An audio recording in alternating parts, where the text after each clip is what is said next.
Kelly, you going to call roll for us? Yes, I'll start with Marvette Aldrich. You could say here. You're on mute.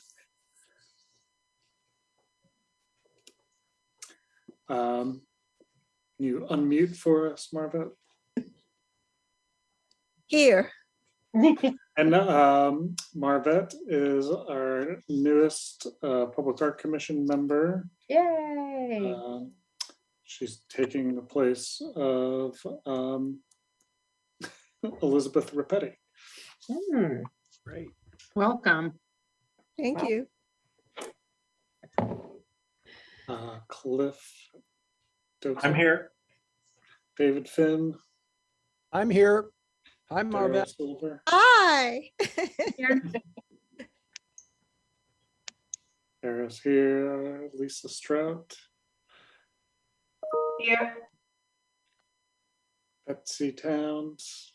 Here. Owen Daniels. Here. Jane Dabb. Here. Jennifer Finkel. Here. And Jason Thiel said he would not be able to make it today. So this is everybody. I don't know if everybody was here when Dara made her announcement, her sneaky announcement, but maybe you want to make it again. Yeah, just catching everybody up. Hi, welcome, Marvette, but I'm actually leaving Winston-Salem. But I know the Public Art Commission is in good hands. My husband has been working in Raleigh for the past year. So I recently landed a position with the North Carolina Arts Council, and I'll be starting that April 1. Well, congratulations, and I'm sad. But everyone knows where to reach me. Yeah, I'm you'll not still going be far. missed. I would echo that. Congratulations, and I'm sad, and best wishes to you. It does seem like there are lots of ways that we can connect in the future of our projects. So thank you so much, Dara, for all you've done. You've been a great member of this group, Dara. It is really, your presence has really been important in many, many ways, and you've done a lot. So thank you. If you need a recommendation, I appreciate it. Recommendation for the Public Art Commission in Raleigh, let us know. Okay. Sounds good. And Kelly, can we take a moment, and Marvette, would you be game to introduce yourself? And those who haven't worked with or known Marvette in various ways could also introduce themselves. Is that all right, Kelly, if we jump off? Okay, thank you. I'm Marvette Aldridge. I'm a Winston-Salem native. I have worked in the public school system at Carver for 14 years as a media specialist. I have a degree in educational media and library science. I've taught at Winston-Salem State in the art department. I think I was there for about 7 years. I have an MFA in studio art and an MA in educational media. And this is my 7th year as an adjunct at North Carolina A&T State, and I teach Design 1 there. And I was on the board of Piedmont Craftsmen for several years. I've actually been on the board of the Arts Council for a few years ago, quite a few years ago. So a lot of your faces are familiar to me for various reasons. And I'm glad to be here. Thank you. It is such an honor that I was recommended. It came out of the blue, and I was shocked, truthfully, me on council. But thank you for your recommendations, and I appreciate it. Well, welcome. So while I'm thinking of this, Dara is the vice chair, so we will be needing a new vice chair. And we can take that up at the next meeting if you want to all think about it. I just wanted to make sure that was out there. Yeah. Thank you. And maybe why don't we just all say a word of introduction, just by way of the roles that we're bringing here, just so that we're all a little bit more familiar. I feel a nice circle because I believe, Marvette, the first time we worked together was on the Present Absence Project, which several of y'all also did. And at the moment that we were interviewing artists, and Owens became the lead artist on that project. And just yesterday morning, we had our concluding meeting on that project with the Smith Reynolds Foundation. So somehow this week has some kind of circularity in it. So Yes, I'm really glad you're here with us. And I'm here as Public Art Commissioner and Chair of the Commission and representing School of the Arts. I mean, personally, I work at School of the Arts and Center for Design Innovation, and as an artist and public arts organizer. Cliff, I see you to my left. You want to go jump in? Okay, yeah, sure. Cliff Dosel, I'm the Director of Exhibitions at SICA, and also worked on as an advisor on the Presence and Absence Project. So if I look vaguely familiar, that's the reason why.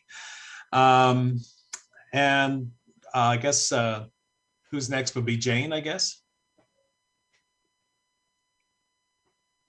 Hi, Jane Dabb. I'm the Executive Director of Piedmont Craftsman, and I've known Marvette forever and have always enjoyed working with her on numerous projects for Piedmont Craftsman. I myself am an artist and have been working in the arts community here in Winston-Salem for, it goes on 3 decades plus now, so.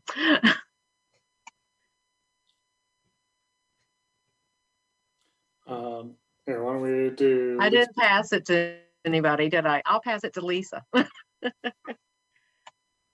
Marvette. I am a fairly recent member of the commission, and as well as I just moved to Winston about 4 years ago. I have an art studio and gallery in the Arts District, which I really enjoy being a part of that. So I've been an artist for about 20 years in different parts of the country. Wow, great. Okay. How about Jennifer? Hi, Marvette. Nice to meet you. I'm Jennifer Finkel. I'm the curator at Wake Forest University's art collection, and I just arrived in Winston about 2.5 years ago. But I bring nearly, I would say, almost 20 years of commissioning artists and doing public sculpture and public commissions. So I bring that experience to the committee. Yeah, great. Owens. I'm unmuted. Hello, Marvette. It's good to see you again. It's nice to see you. Marvette has been an inspiration and an influence in my work for quite some time. She was the person that pointed out that my composition was boring. And Say that. that's what you said. Over a cup of coffee that I had to pay for. So that's, but during that time, she has reached out to me and guided me and been mentoring me in ways that have definitely furthered my career. But I'm a photographer and visual artist and happen to be a creative based here in Winston-Salem. I work in portraiture as well as special events and contemporary art.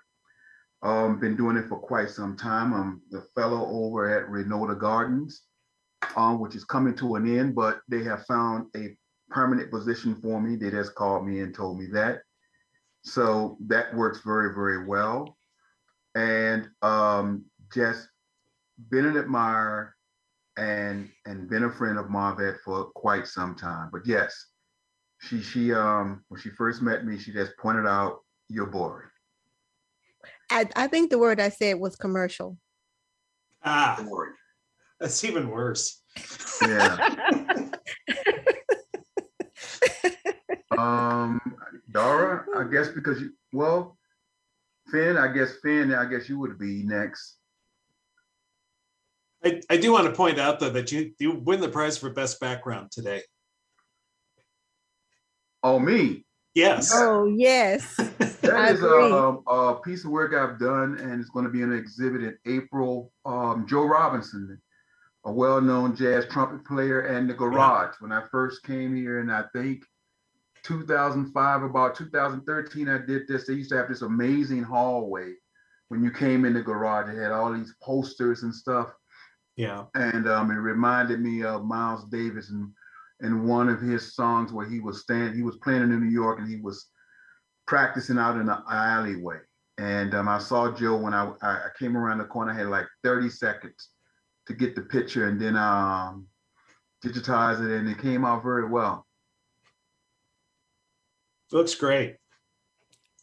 Yeah. Finn? Yeah, I'm next. Marbette, I'm David Finn, and actually you can see some of my artwork behind me here. You can see that. Oh, Yeah. okay. Yeah, these sort of networky kind of things. And so I'm a sculptor, and I teach art at Wake Forest, have for a long time, 30 years or so. And I've been with the Public Art Commission for, I guess, all the time that it's been going, which isn't that long. So we're kind of a new organization, and which is kind of great because we get to sort of all figure it out. And it's been great because everybody here brings a certain, point of view and abilities and things that they really feel passionate about. And all that has been really important in creating this organization, which, is just an ongoing, it's just a work in progress, right, Kelly? And Kelly has been tremendously important to this endeavor. But I think you can, I hope that you'll be proud to call yourself a member of this. I'm sure I will. Look at who's in it. Yeah.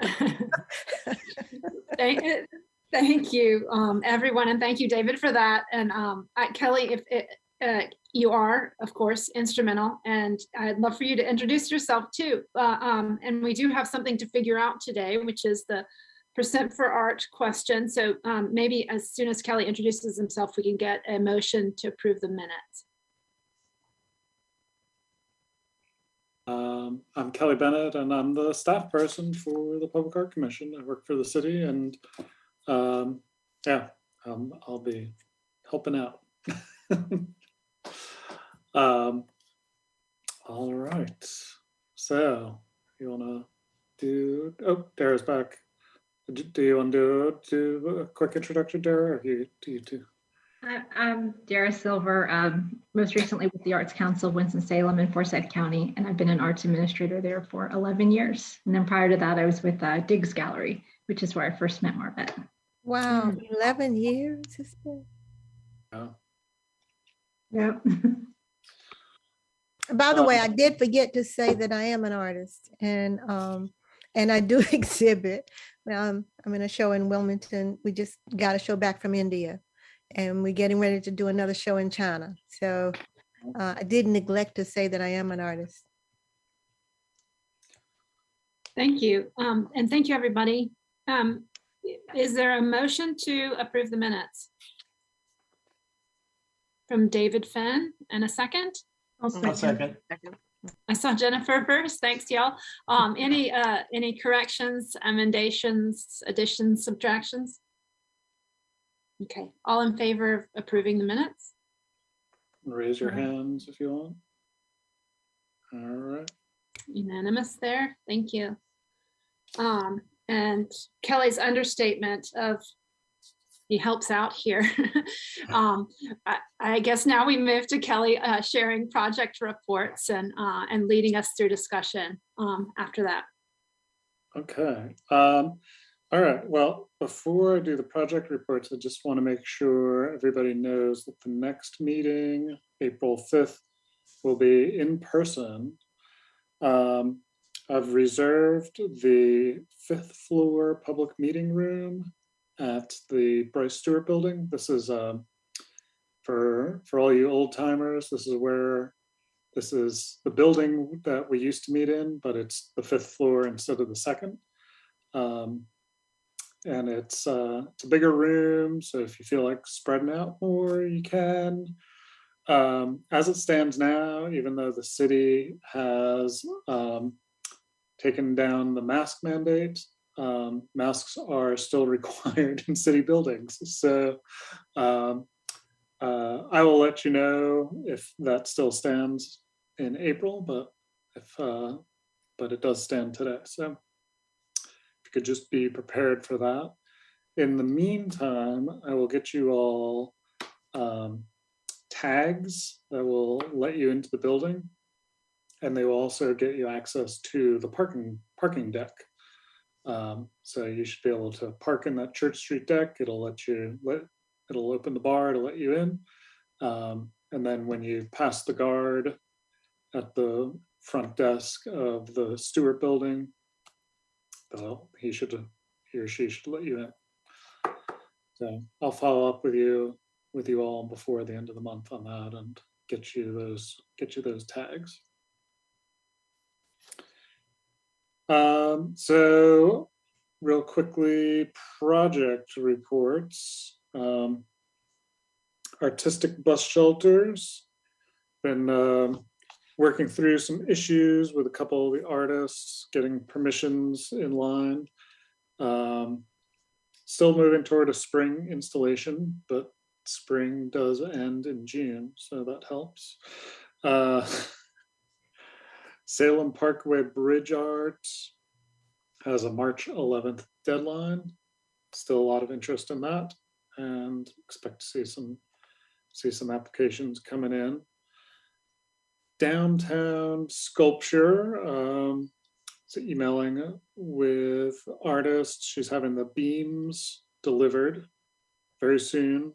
I think that's scheduled, and they should be able to have an installation date this month worked out. Clemens Library, March 11th deadline. Already gotten 4 or 5 applications on that so far. And then the county project, I'm not clear if there's been any movement on that this month, but I know that Dara is on that group, so we might want to find a replacement for Dara. We have Owens and Betsy on that, and this is the one that could be like a COVID documentation partnership with the library system project.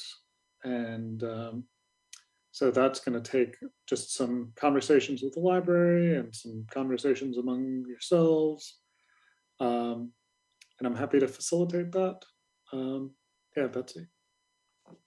I would just add that this project, even though it's been, we've discussed it for a long time, it really is in the beginning phases, because most recently Dara and Kelly met with the library and recognized that there was this possibility of the kind of larger storytelling and community-based storytelling project, but it is not very defined, even though we've been talking about it for some time, because there were so many changes in the world, but changes in this particular project. So joining it, would still have significant voice and shaping, a role in shaping this project.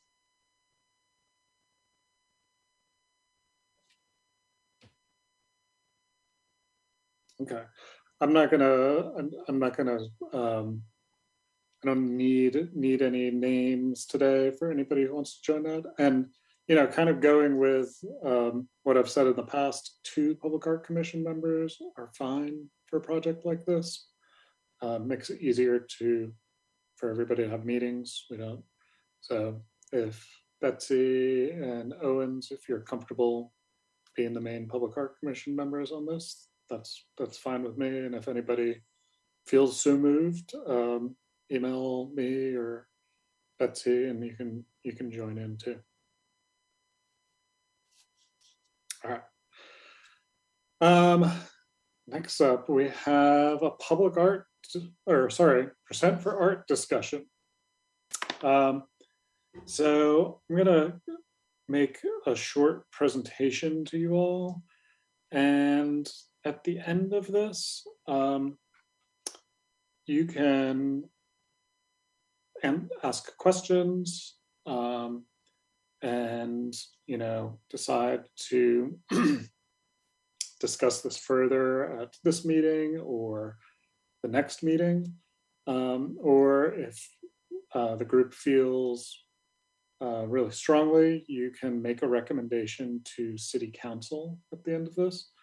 But I'm going to get started on this presentation.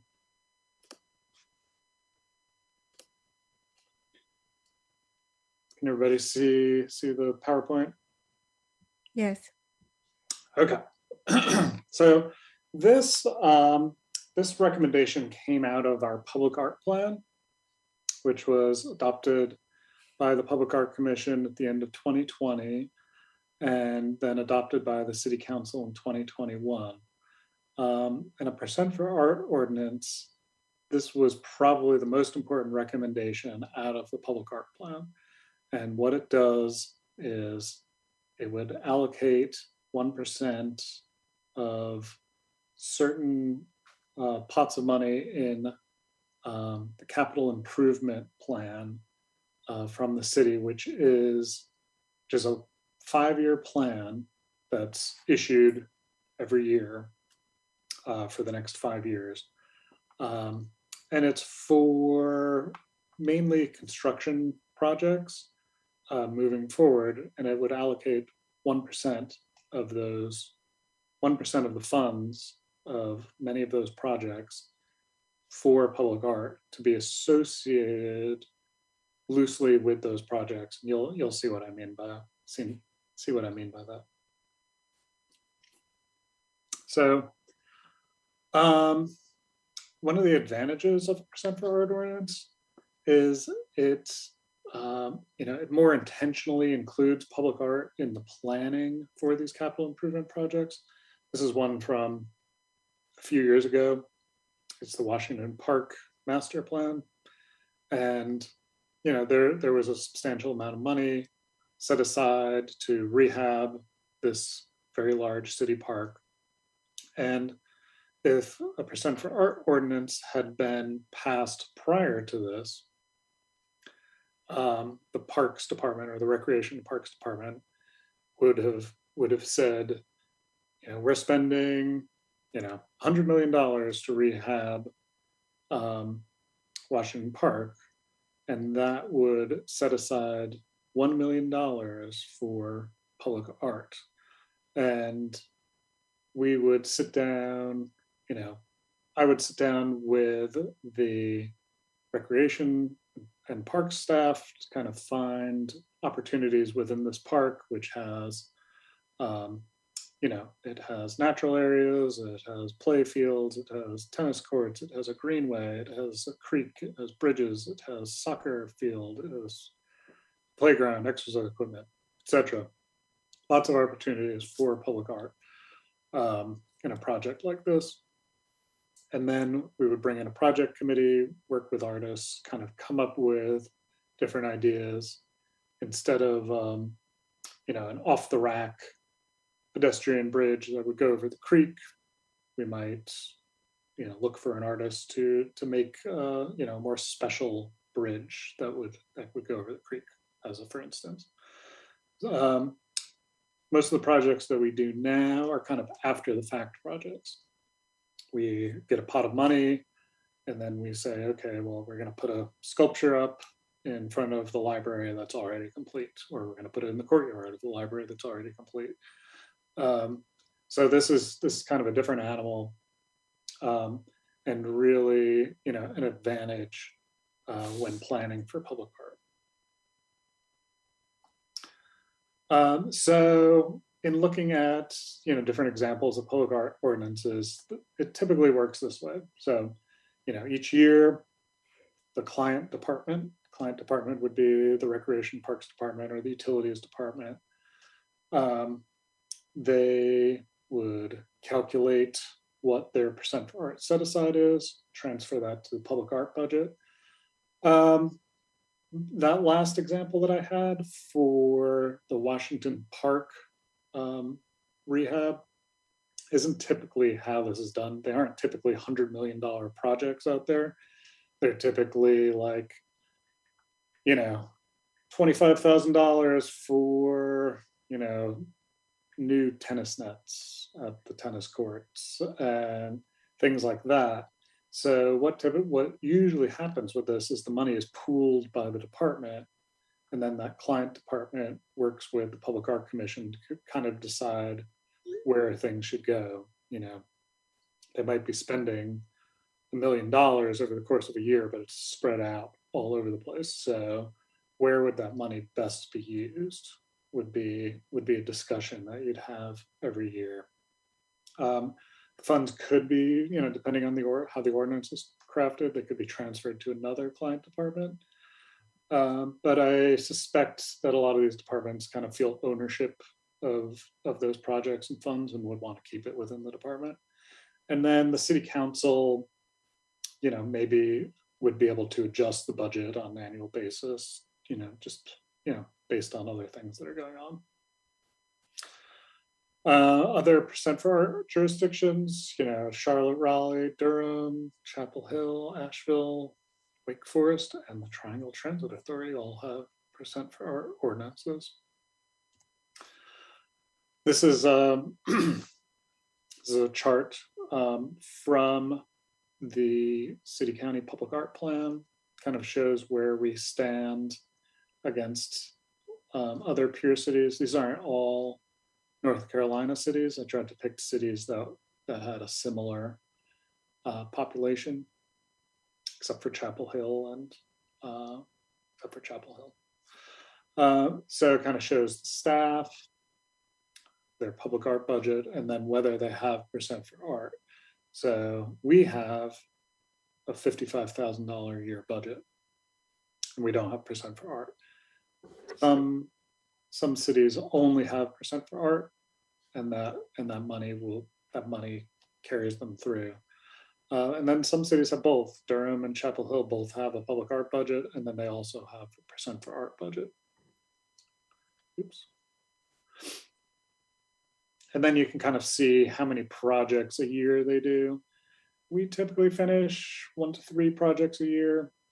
And that's counting bus shelters as one project.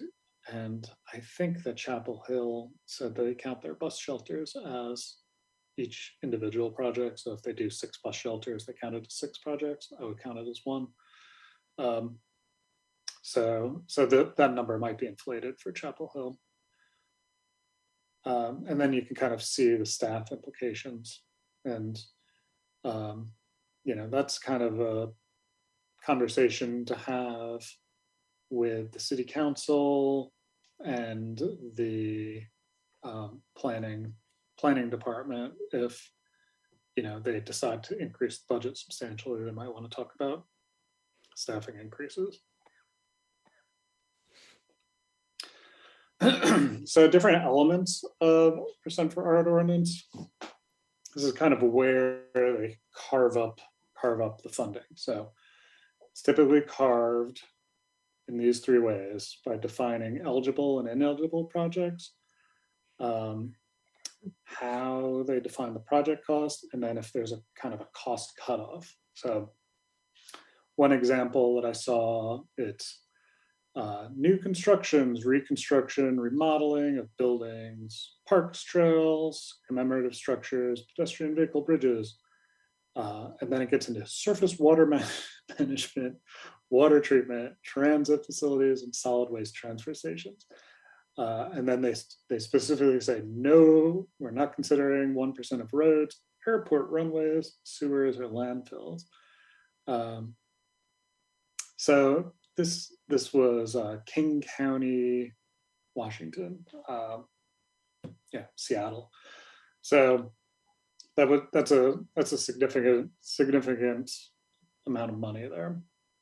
And then another way to cut it is whether you go with the total project budget, or, as many places do, 1% of construction costs. So that's they pull out the design, engineering, furnishings, any staff costs that went along in that budget. And then some places do a cost cutoff, only construction projects over, sorry, what? Only construction projects over 250,000 or even $500,000 qualify. So I kind of went through a couple budgets within the 2022 to 27 capital plan. This isn't an adopted plan, but this is the one that the city council will be considering for the next 5 years.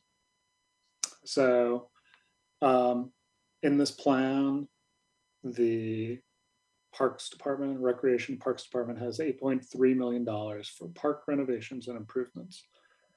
So one way to cut that is $83,000 for public art over the next 5 years, $16,000 a year, $16,600. If you peel out only construction costs, that breaks down to a little less than 16,000. If it's construction projects only over $250,000, it goes down again. And then if it's construction projects over $500,000, it goes down a lot. And then I looked at utilities. Utilities has a huge budget. These two departments have the biggest potential for public art. And if you look at utilities, and I suspect the city council will say, well, are there really a lot of opportunities for public art and utilities? There are more than you'd think, and they could certainly be used in other places if you wanted to kind of use this to push money to other areas of the city. But again, assuming all projects are eligible, it would be $163 million budget. That would break down to $1.6 million. Again, over 5 years, $320,000 a year. Construction costs would be about $260,000 a year. And then because everything that utilities does is super expensive, maybe I was looking at it wrong. Maybe, they had, one project being like upgrade of pipes or something like that. Very expensive, but maybe they would say, well, for the calculation of percent for art, we would break it down into individual projects by street or something like that. And then a lot of this money might fall out. But as it stands now, pretty much everything they do is over $250,000. So it would still be on the order of $260,000 a year. A lot of these projects could be, we have in the public art plan, we have a number of different ideas, including the stormwater pond that's at the intersection of 52 and Salem Parkway, which could use a big piece of art as kind of a city gateway.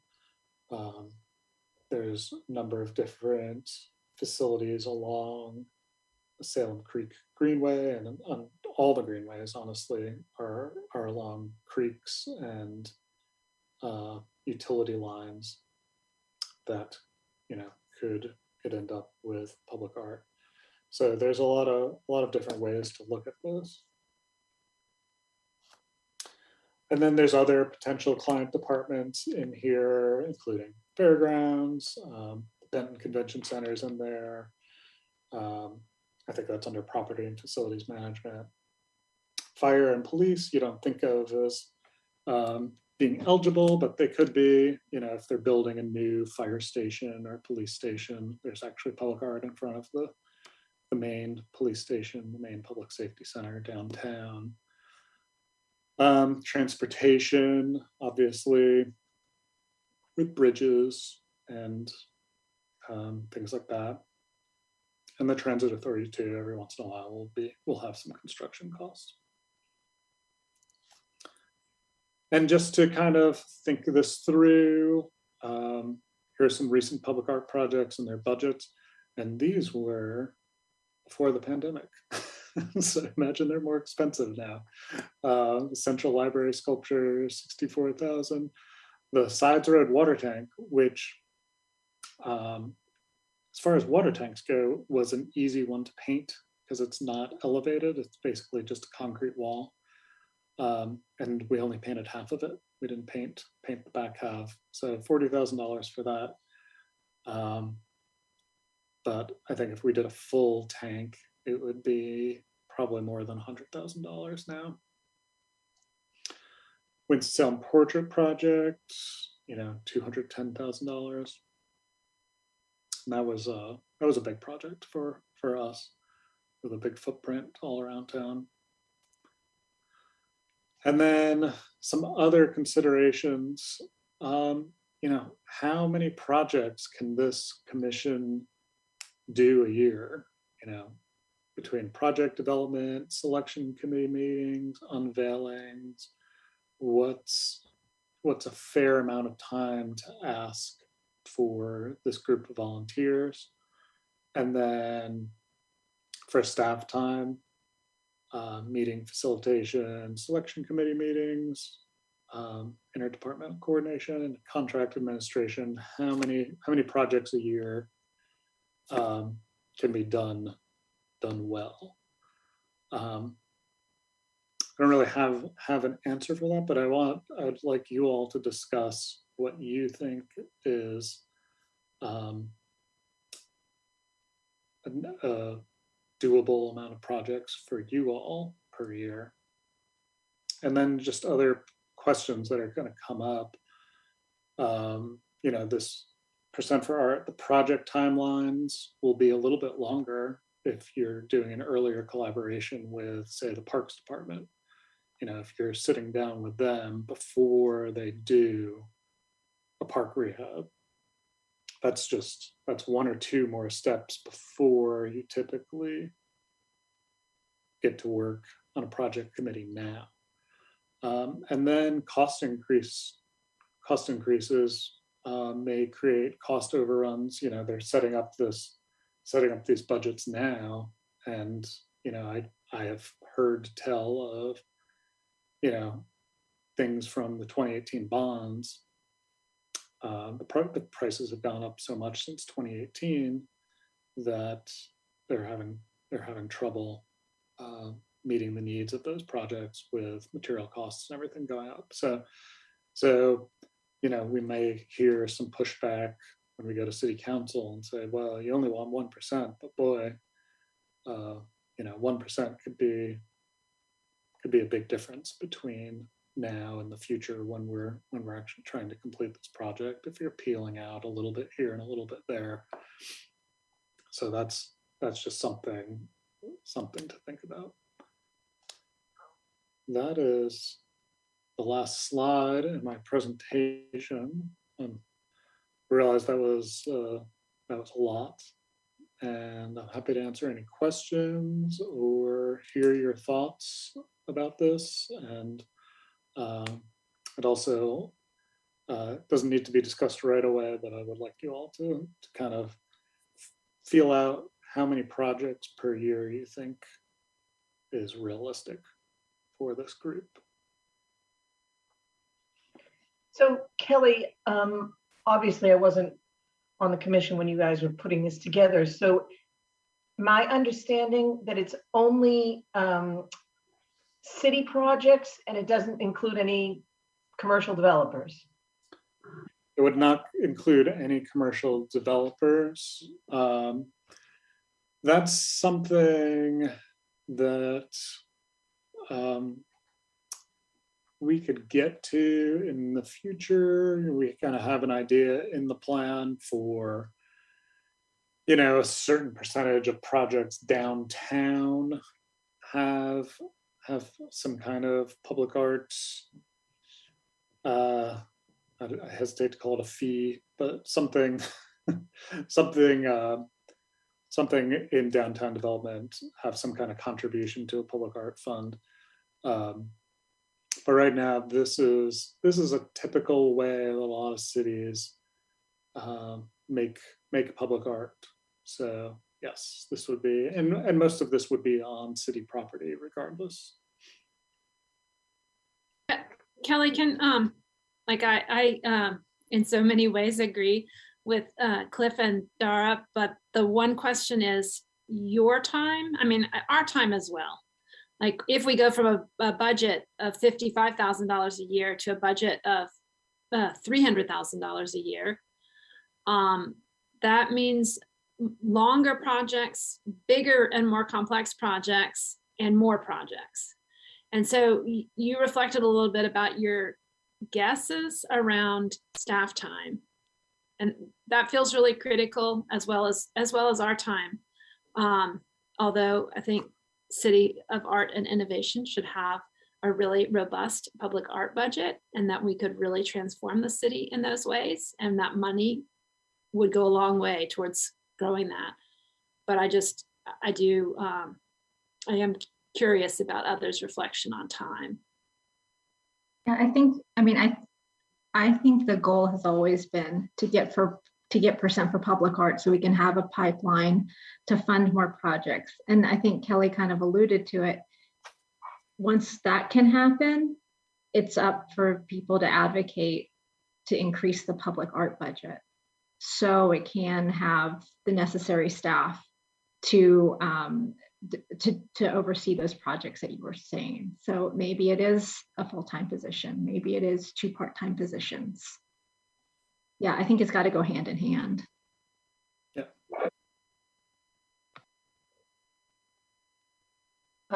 Yeah, I would just chime in. Kelly, I thought the presentation was excellent. So that was great. Yeah, I worked at a percent for art model for 15 years. So I see how if you do the one, like, and we always felt that even with 1%, it still felt like it was never enough for projects. But I also had a team of almost 10 people working full time on all those projects. So I do, yeah. So I do think that, that is something to really think about. That, the time and all the multiple committees per project. It is. Yeah, a lot of, when I say staff, I'm talking about me, obviously, kind of being the facilitator of this group, but there's a lot of staff that kind of works with me. Their job isn't public art, but the attorney's office is churning out contracts, and the parks department will help, and the public facilities department will help do things. Like, I'm just kind of sending emails and asking for help here and there. So there's a lot of city staff that is making these projects happen. You just don't see them. So when I see, I feel a certain degree of confidence when I look at these other cities, including Raleigh and Richmond. Richmond, I think, has 2 full-time people, and that's the most that I've seen in a city our size. So I feel confident about churning through these projects and doing a certain amount of projects. I'm not going to throw out a number that I think is realistic for me right now. And then what about with increasing public art, then what happens with conservation, and who's responsible for that budget? So I've seen in some ordinances they have a certain maintenance budget. It just says, X percent is saved for maintenance, and that's we're probably getting to that point where we should start doing that, especially when we're doing large scale pieces. It didn't really matter in the very beginning because we only had $55,000 a year, and if we set aside any of it, we wouldn't be able to do any projects. So, but we're probably getting to the point now where something like that should be set aside. With the funding that's derived from the 1% for art, be able to, we're talking about funding about conservation, pieces that came previous to the 1% for art, would they be able to benefit from the funding that we receive from that, or would the funds have to be applied directly to projects, the full amount to projects, and the conservation therein also be for those projects? It just depends on the way the ordinance is written. Some of the ordinances, it's just, the money goes into the public art fund. And then some of them are written like, the ones that are construction costs or $500,000, I think, are typically written in a way that the money sticks with that $500,000 project. So if it's $500,000 worth of, water pipes or something like that, they'll say, oh, well, we don't really have a good project to go along with that. But, if you're building a $100 million courthouse, that's what we'll spend it on. So it depends. And, the reason I used the recreation and parks and the utilities was as those examples was because it's night and day. They're both big budgets. But I was really surprised when I did the recreation and parks how much shook out in these percent for art scenarios. I was like, well, can't do anything with that. Basically, I mean, you can do some murals and things in some recreation centers, but if it was just for certain projects, you would do something if it was, like the Washington Park renovations, obviously, but for just the year-to-year maintenance and everything, it's gonna have to be pooled and really intentionally put into certain parks until you get to something like another bond referendum.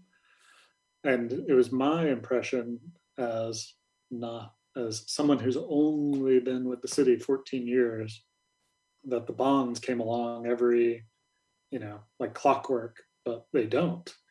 We had a 2014 bond and a 2018 bond. And I said, are we gonna have a 2022 bond? And they said, well, there's no, there's no plan for that.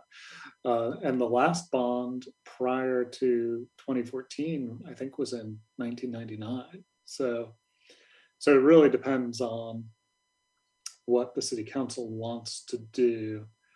And if you're counting on a bond referendum to have a huge infusion into capital projects that public art can jump off of, you may be waiting. I don't know. I don't know what the plan is, if it's going to be 2023 or if it's going to be 2030 or 2040. I have no idea. So it could be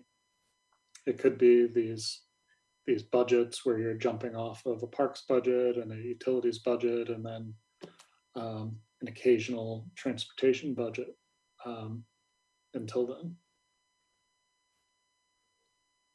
The plan would be to do city first, and then if passed there, also present one to the county? Yes.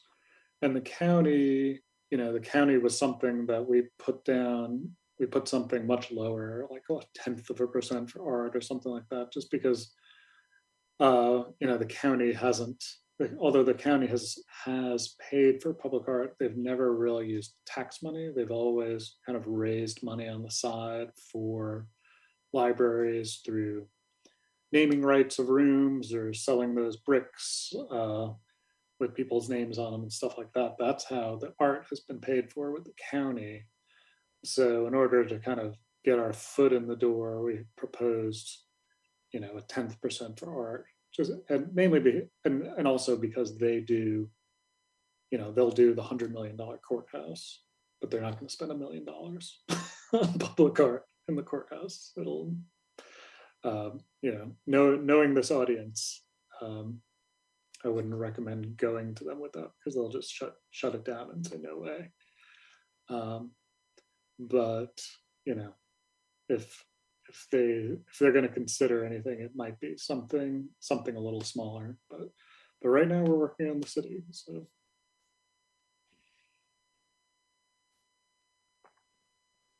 I mean, it looks like there are a lot of choices for the city to, not a lot of choices, but there are decisions that the city would have to make about bundling or pooling things together, and then the freedom with which the money can be used for different kinds of projects in different places, right? I guess it's kind of obvious that the more freedom that the commission or the staff, the city staff, whoever it is that would be making those decisions has with putting the project funds together, the better that would be for doing projects. I mean, I can see that you could get tied into situations where you'd have inadequate budgets for like really significant places or pieces. So it'd be really great to have some discretion over the amount that goes into different projects. Also, I was just jotting down that, if you did if you had three people from the commission on each project working on it to adjudicate it, then you could have, and everybody did 2 projects a year, you could do about six projects, or about maybe $600,000 worth of projects. So that would mean that everybody on this committee would be working on two of these, which sometimes they can be a lot of time and sometimes not so much. There's a big variation. So I don't know if that does any good to think about it that way, but just with numbers. That's all I'll say. That is exactly the way that I was, excuse me, thinking about it when Kelly and I talked just a little bit prior to this meeting about like how much, asking each of us how much time would we think was correct for us to give to the commission. And I think right now we are not all on 2 projects. I know that I'm on bus shelters, which is in a real easy phase. Right now it's all in Kelly's hands, but that's not a hugely demanding project. Versus what I think the county project will be, that there will be a lot more inventing and time conceiving of that project and connecting with a lot of others. I assume that's true with the bridge project too, that there's going to be some significant demand in the next little while with that project. And so thinking through, when the various projects we've been on, portrait project was a huge amount of time, and for more of us. And so I think I would be, what I said to Kelly is that I think I would always be glad to be working on one large and one small project, especially if they're phased a little bit differently. And that there have been cases where I've worked on more, and that's been fine because of the phasing. But I'd love to hear from others too about whether that seems, as David proposed, does 2 projects seem about right, or is there more bandwidth?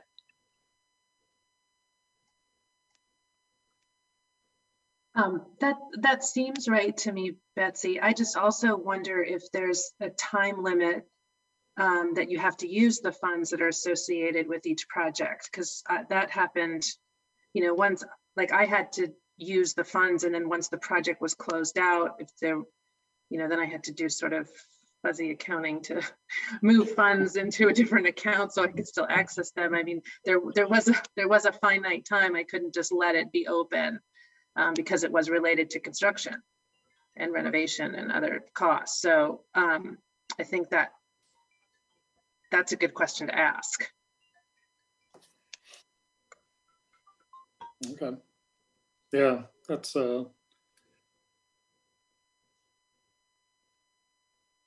deadline to use funds.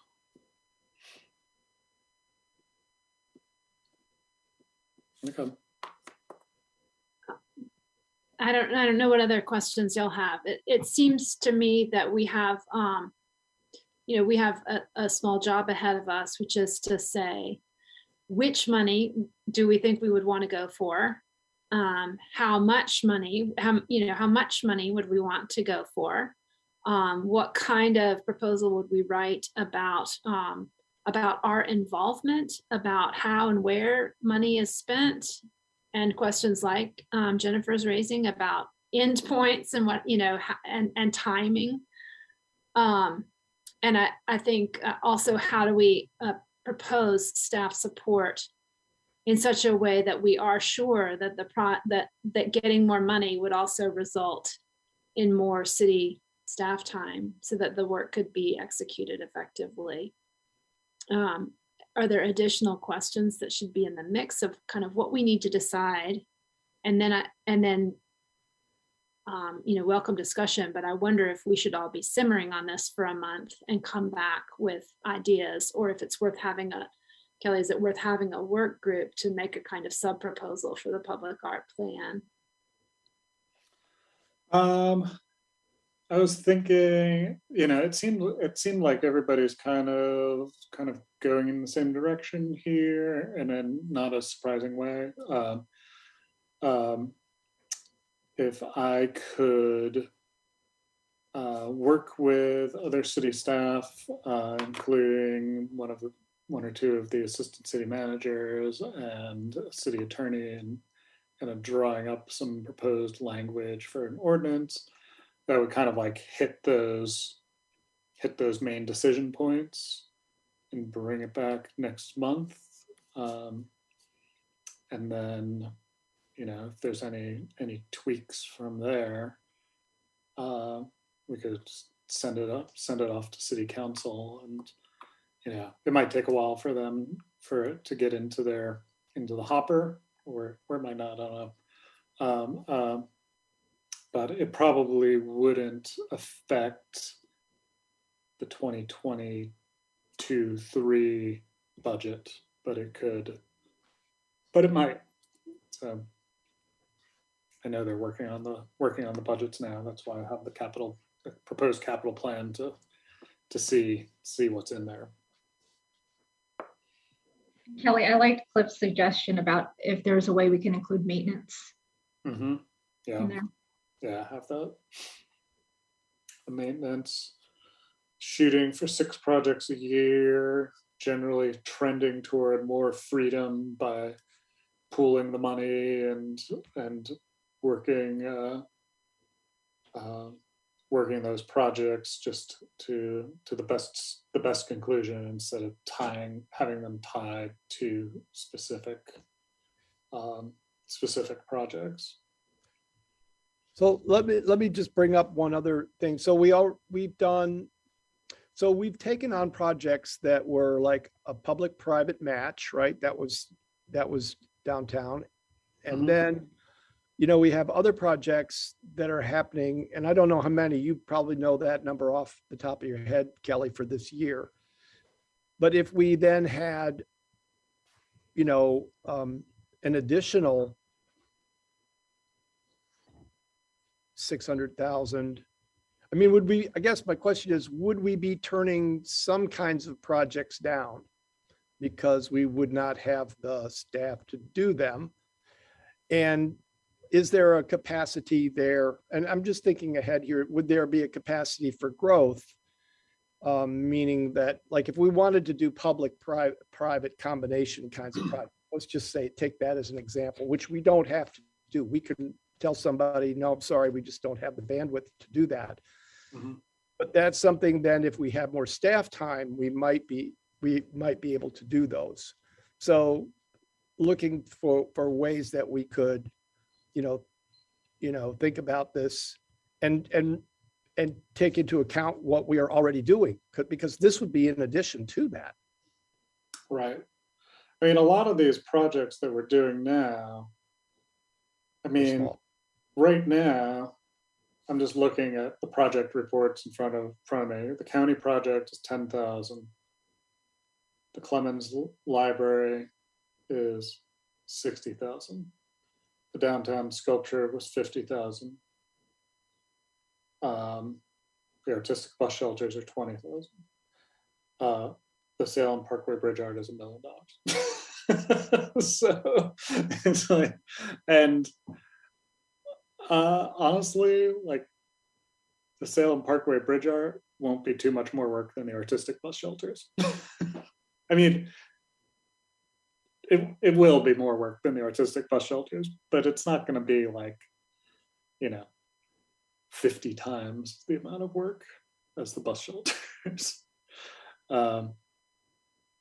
So increasing the budget isn't going to increase the amount of work proportionally. That's what I'm getting at. This and it's true, like some of these projects might fall out, like if you're doing something like the county project might fall out in a future iteration. Like, are we going to really do that? Do a $10,000 project that, hang things in the library? Maybe. And it could go along with kind of those big projects and little projects, but it's just something. Okay. And some years when you see the way the money flows, it's interesting. I kind of grouped it up in a 5-year chunk, but some years it goes to zero. It's whenever the bonds are paid off. It's called 2/3 bonds, and when the bond is paid off, you can reissue 2/3 of that amount of the bond. So bond is paid off in 2022. There's nothing in 2023. It's reissued in 2023 at 2/3, and then you have projects in 2024. Utilities is different because utilities gets their money from fees. But the parks and recreation projects are from those reissued bonds, and they kind of bounce. The money bounces up and down. So it could go up and down, and you could see something coming down the road. You could say, "Oh, well, we're going to do this project. We're going to save up. $50,000 a year to do a $200,000 mural on the side of a parking deck."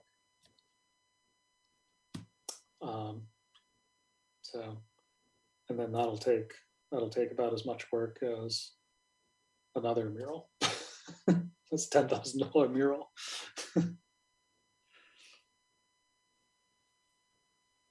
I have to run, but I did kind of want to speak to what David was saying. I was actually working on a few projects at the Arts Council that are with private groups. So I would say stay tuned, because there's some calls for art murals that are be coming out this spring, and they will share them with Kelly, who can then share them with the committee. But that's a little bit of an area that we were working with. Okay. Thank you all. Thanks, Tara.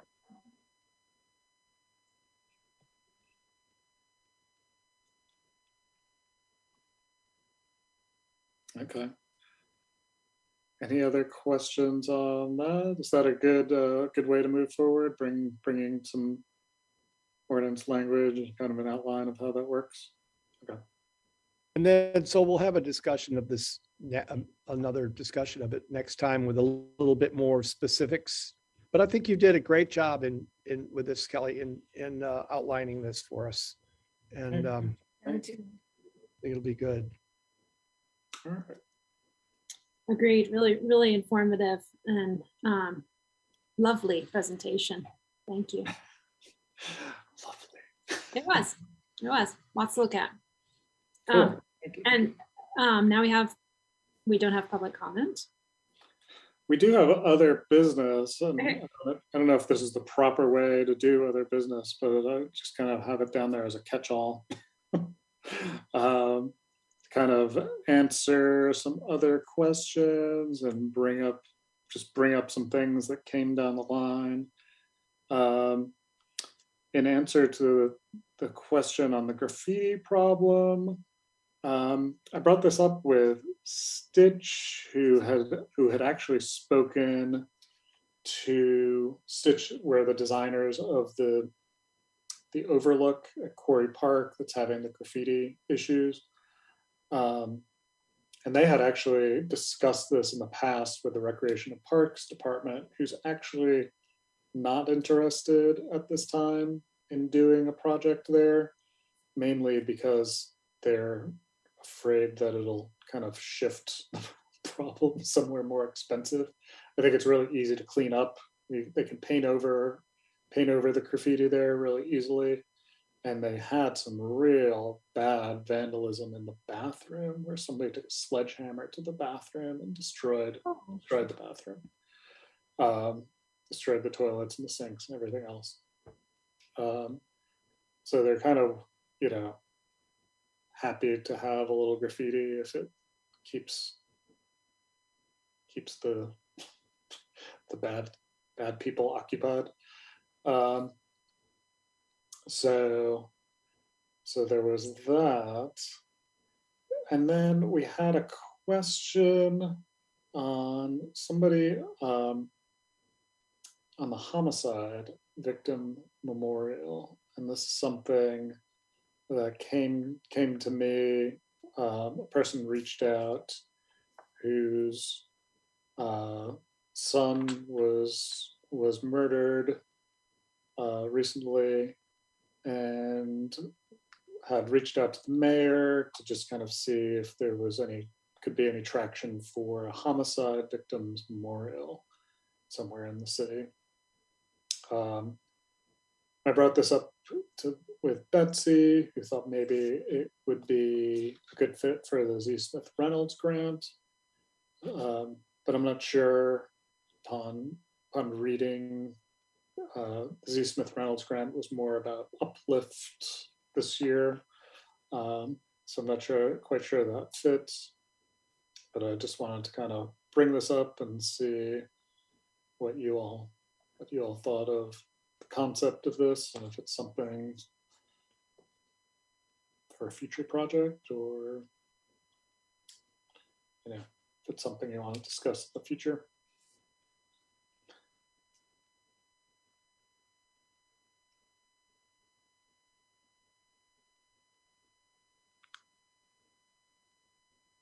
I don't know, that the idea of a homicide victims memorial, that's raising a bunch of red flags for me. I don't know how you all feel. I don't know. I would think the city would have a certain idea about placing something that doesn't make Winston look good. And also it sets a figure in time. So is this for past, present, and future homicide victims, or is that something that you memorialize these people on your own? And then what constitutes a homicide? Also, are we talking about gunshot victims, or are we talking about just really poorly done surgery? I mean, it raises a ton of questions that have a lot of gray edges. I think it does. Let me, if I can chime in, I think I agree with you, Cliff. I think it does. And I mean, I'm aware that I know this has happened in Winston-Salem, that people have gathered to do almost spontaneous, not truly spontaneous, they're planned, but people gather at sites where people have been murdered and they have a remembrance of that person, even though oftentimes people that gather for those are not related to the person. And, you know, the problem with memorialization in terms of hard materials is that you're kind of, it has some real limitations. And I can understand parents wanting that kind of a thing, but I'm not sure that, you know, like sometimes like war memorials, they're not necessarily the best way to honor the people that have fallen. I mean, we have many different concepts of how to think about remembrance. And I think the impulse, I understand, and I would want to honor the impulse, but I think looking for how that is done, it should be more open than like when you say memorial, Kelly, I'm getting a picture of something that is a location and a thing in a location. And I'm just, that's what makes me skeptical, because I don't know, that begins to take on other meanings, and maybe even not what people want. I mean, the first case is what, you know, what Lisa's mentioning, is it's something that might be seen as just a massive negative thing for a city to have such a thing. So anyway, those are my thoughts about it. I think we should think about it and maybe even make some suggestions about how to think about it in terms of broader ideas.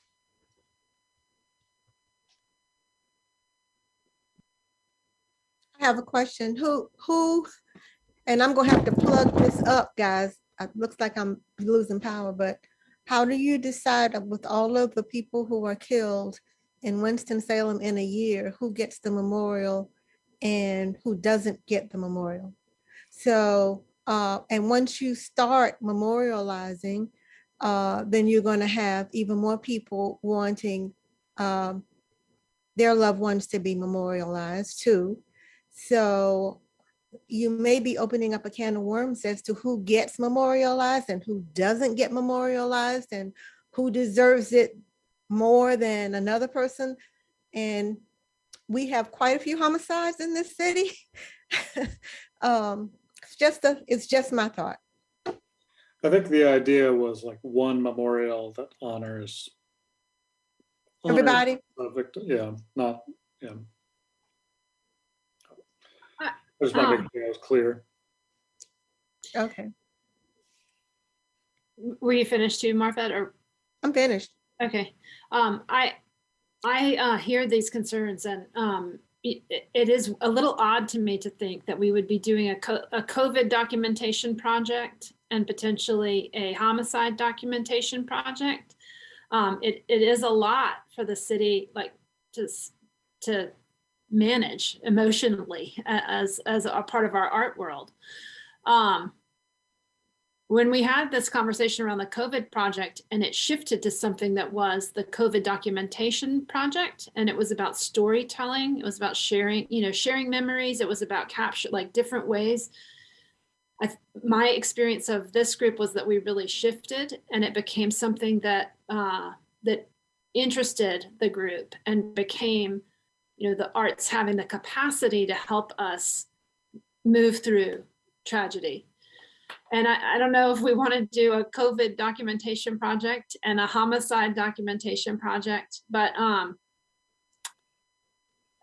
and I don't know if we want to just move away from this topic. Any of that is fine. I don't know what the response would be to the person who brought it to Kelly, but I wonder, the one super positive thing that comes to mind for me about this potential project is that it shines light on a tragedy in our city, on an important issue everywhere in the world, but in the United States in different ways.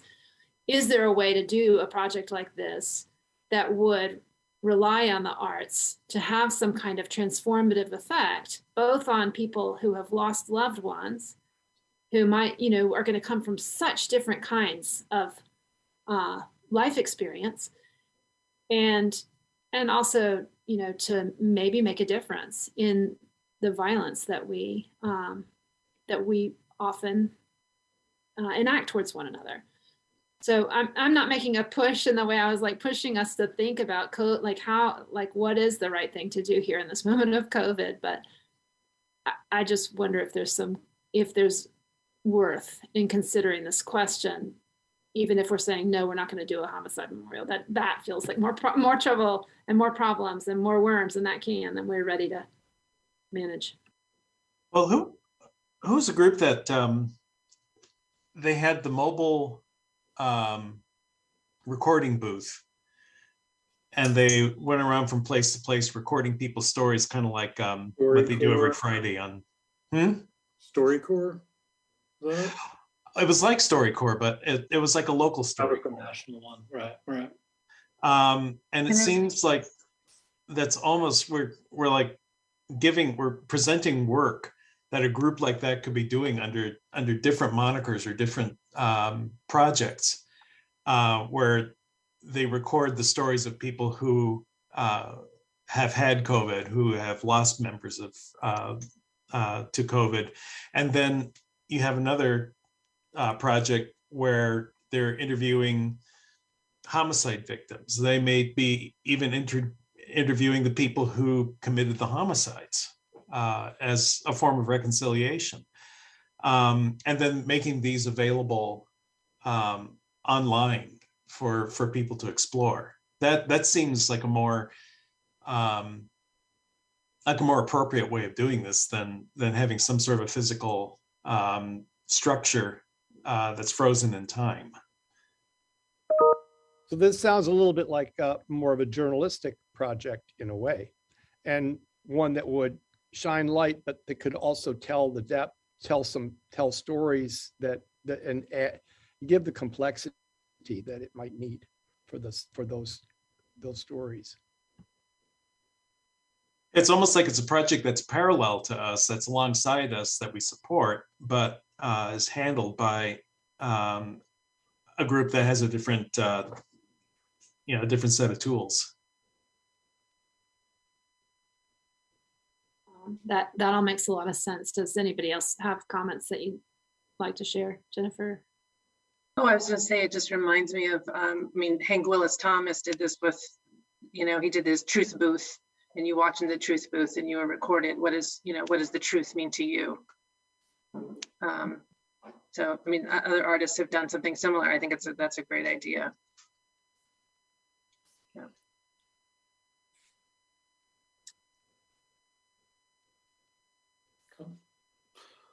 All right.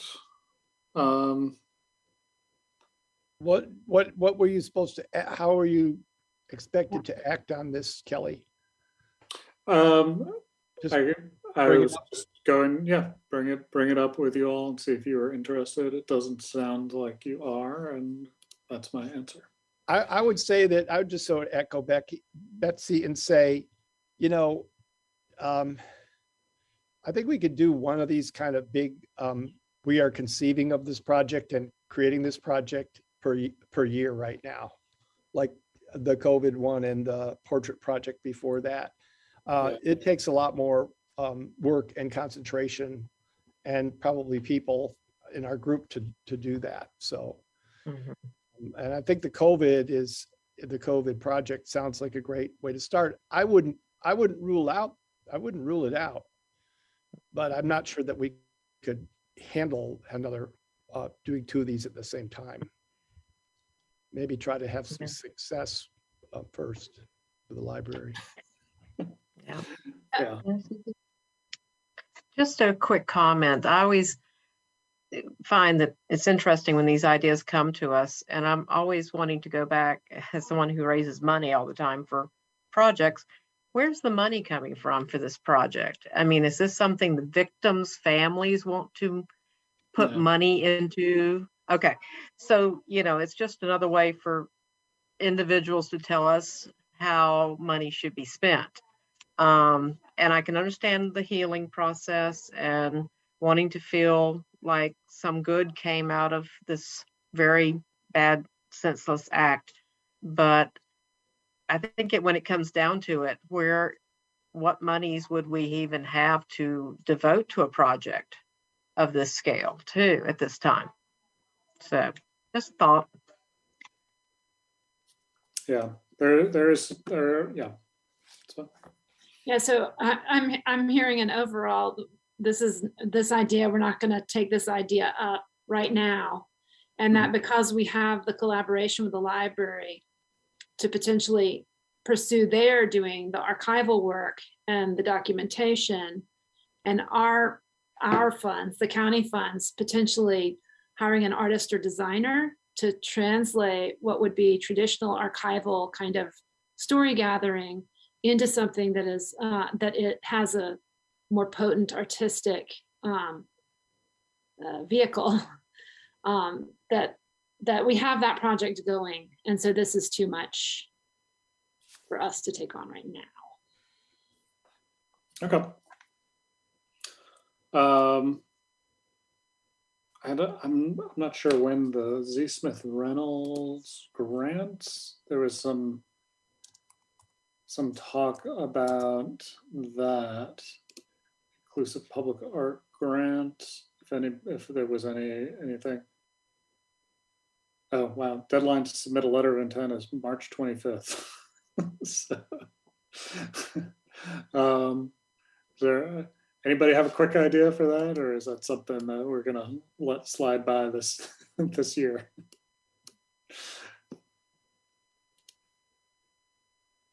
It's fine. It's fine.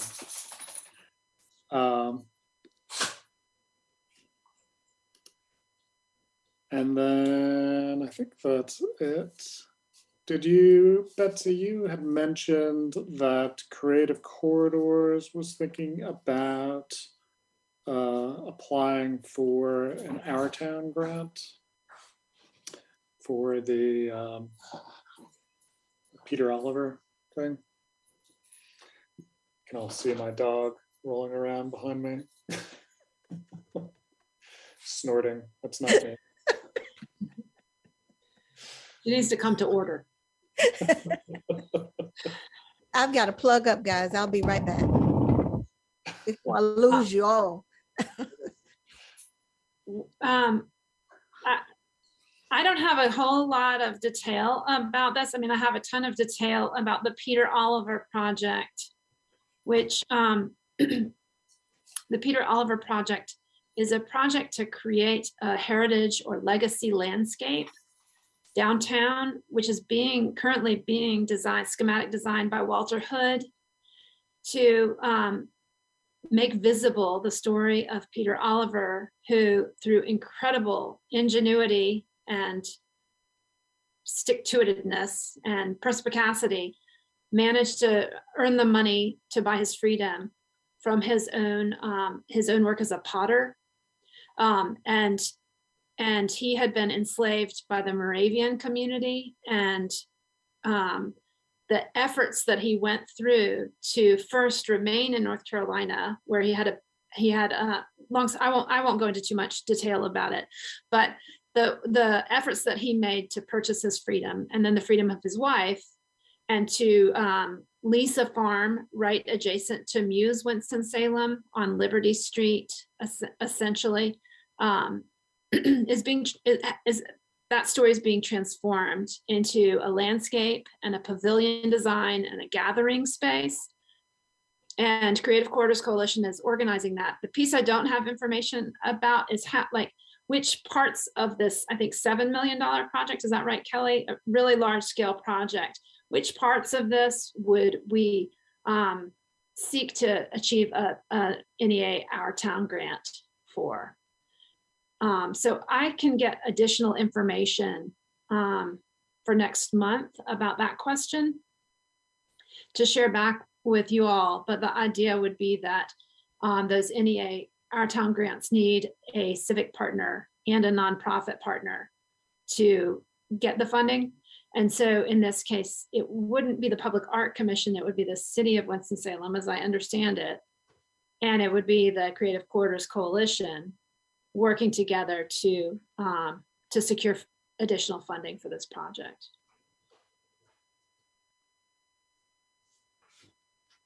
I can't hear you, Kelly. I think Our Town is every 2 years. Mm-hmm. So they might be on the odd year cycle, because it looks like, it says here, submit by August 5th, 2021. Oh, huh. Pretty sure they go on. They are every other year. Okay. So that might be something. They probably know that. So Oh. they're very prepared. Okay. Never mind. Uh-huh. Okay. Okay. Well, that's all I have. I don't know if anybody else has anything.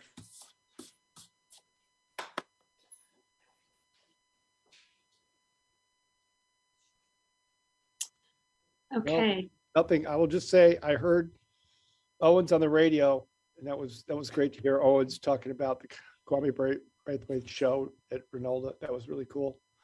And I don't know if y'all guys have seen it, but it is a fantastic show yeah. that's going to be at Renolda for quite some time. You know, it's a really marvelous thing. I think the general public is not aware that there are two fabulous shows right next to each other. The Black Intersection as well as the Black is Beautiful. And I'm trying to encourage people to kind of make a tour. And I don't know exactly, I was at Grayling yesterday talking about it, trying to figure out, Cliff, how to make a tour out of both those shows before they get out of here. Because they're just two fabulous shows. They're different shows. They give you different aspects, but they're just great shows. And somehow they should be viewed together as well as separately. Marvette, I don't know if you've seen the Black is Beautiful or the Black Intersection at Sika, but they're two fabulous shows.